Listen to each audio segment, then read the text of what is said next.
Profetas del pueblo hebreo. Amós, tercera parte. Contra los sacrificios. Para un nómada de la época de Moisés, el culto a la deidad era inconcebible sin una ofrenda sacrificial de algún tipo. La ética se consideraba algo separado de los requisitos de la divinidad. Sin embargo, en las enseñanzas del profeta Amós encontramos dos cambios radicales en esta concepción de la divinidad. Se niega la validez del sacrificio frívolo que no implique una transformación de conducta. La justicia y la rectitud se convierten en los requisitos primordiales para el culto. Así está escrito en el capítulo 5, en los versos 21 al 24. Aborrezco, desprecio sus fiestas, no me deleitaré en sus asambleas solemnes. Si me ofrecen holocaustos o sus ofrendas de cereales, no los aceptaré. No prestaré atención a los sacrificios de paz de sus animales engordados. Aparta de mí el ruido de tus canciones, no me dejes oír la melodía de tus salterios. Pero que el derecho brote como las aguas, y la justicia como un arroyo inagotable. La segunda corrección se manifestó en la tendencia a idealizar el culto del pasado. Aunque es un hecho indudable que el antiguo culto nómada incluía la institución del sacrificio, encontramos a Amós diciendo en el capítulo 5, verso 25, ¿acaso me ofrecieron sacrificios y ofrendas en el desierto durante 40 años, oh casa de Israel? Aquí, Amós da a entender que el sacrificio no había sido el objetivo del culto primitivo del pueblo. Ya hemos visto que los profetas recordaban con cariño los primeros días en el desierto. Como reacción a los males sociales que prevalecían en sus días, volvieron a una existencia ideal en el pasado. Los días en el desierto se concebían en términos de una era dorada. Por lo tanto, no es sorprendente encontrar que el culto, así como la vida social del pueblo, se vieron afectados por esta corrección. Como ellos instaron a un retorno a la vida más sencilla de los días del desierto, como todos reconocían los males de un sistema de sacrificios extensivo, fue un paso fácil negar por completo que el sacrificio hubiera sido alguna vez el objetivo del culto primitivo, y considerarlo como una intrusión de los cultos y prácticas cananeos nativos. Una deidad moral. La liberación de Egipto convenció al pueblo de que el Todopoderoso había decidido rescatar a Israel de la esclavitud y darle la tierra de Canaán como posesión permanente. Con esta concepción, la naturaleza de la deidad quedó dotada de tres elementos esenciales. Primero, puesto que la divinidad había decidido redimir a Israel de la opresión, él era un ser de amor, de compasión y de redención de los males infligidos al pueblo. Segundo, él era el Todopoderoso, pues ni los dioses de Egipto ni los de Canaán habían podido resistir su terrible poder. Tercero, por estas razones, el Dios de Israel era un Dios mejor y más fuerte que cualquier otro Dios, y solo él merecía ser adorado. En ese momento Israel dio un paso que estaba destinado a revolucionar la historia moral de la humanidad.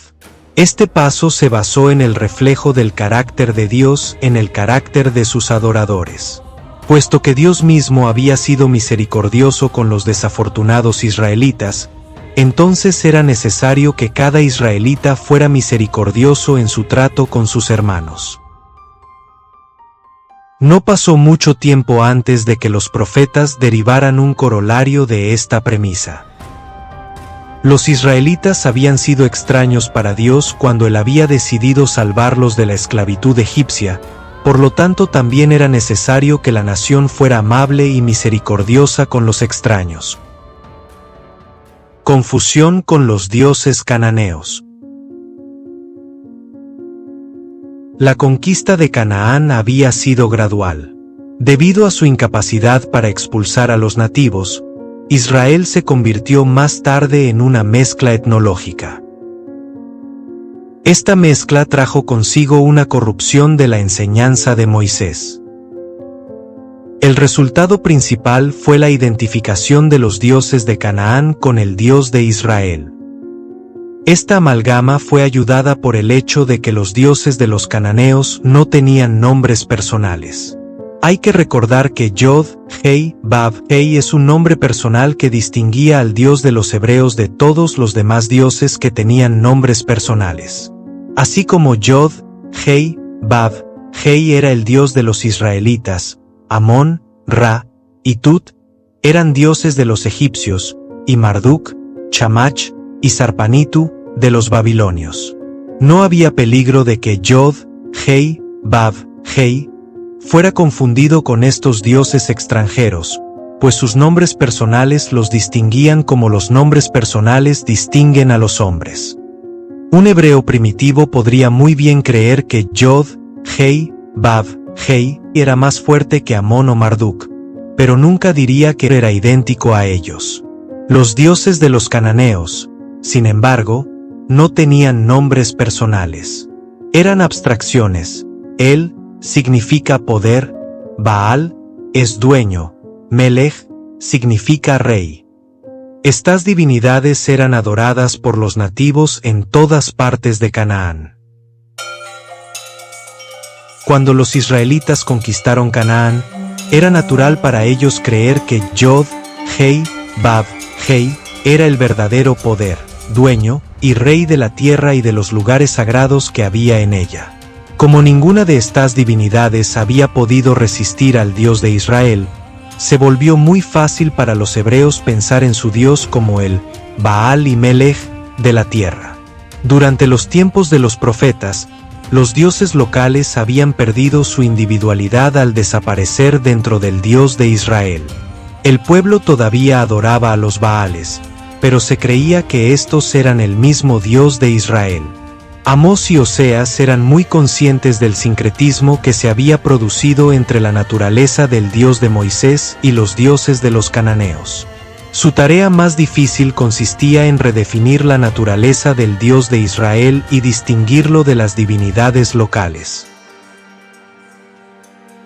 Corrupción de culto. El resultado de esta amalgama con los dioses de Canaán fue que la singularidad del Dios de Israel estaba en peligro de perderse. Así como la experiencia de la liberación de Egipto había dotado a Yod, Hei, Vav, Hei de las tres características esenciales que hemos mencionado, las nuevas experiencias en la tierra de Canaán, puesto que ya no respaldaban la antigua concepción de Dios, estaban operando ahora en la dirección de crear un cambio radical en la concepción de su naturaleza. No solo se había identificado al Dios de Israel con los Baales en lo que respecta al nombre, sino que la función y los modos de adoración de los dioses locales estaban ahora siendo transferidos a la adoración de Yod, Hei, Vav, Hei. Primeramente, los Baales no eran morales, o más frecuentemente, eran inmorales desde el punto de vista del ideal profético. Eran deidades agrícolas que daban lana, lino, aceite, vino y grano al pueblo. La mayoría de ellos eran honrados con fiestas del vino y de la cosecha. Otros Baales eran procreativos y se creía que tenían el poder de aumentar la fecundidad de los rebaños y de los seres humanos. Estos últimos eran adorados con libertinaje sexual, lo que a menudo otorgaba a la prostitución una sanción divina. En segundo lugar, la doctrina del poder superior de Dios se perdió. Cuando el Dios de Israel pasó a ser identificado con los Baales, dejó de ser considerado el más grande entre los dioses, y pasó a ser solo uno entre muchos dioses, un mero dios local o nacional. Y en tercer lugar, eventualmente ya no se respetó el culto exclusivo al Dios ordenado por Moisés. Para colmo, durante la monarquía surgió una tendencia a introducir divinidades extranjeras. Hay que recordar que una alianza con una nación extranjera significaba la aceptación del culto a dioses extranjeros.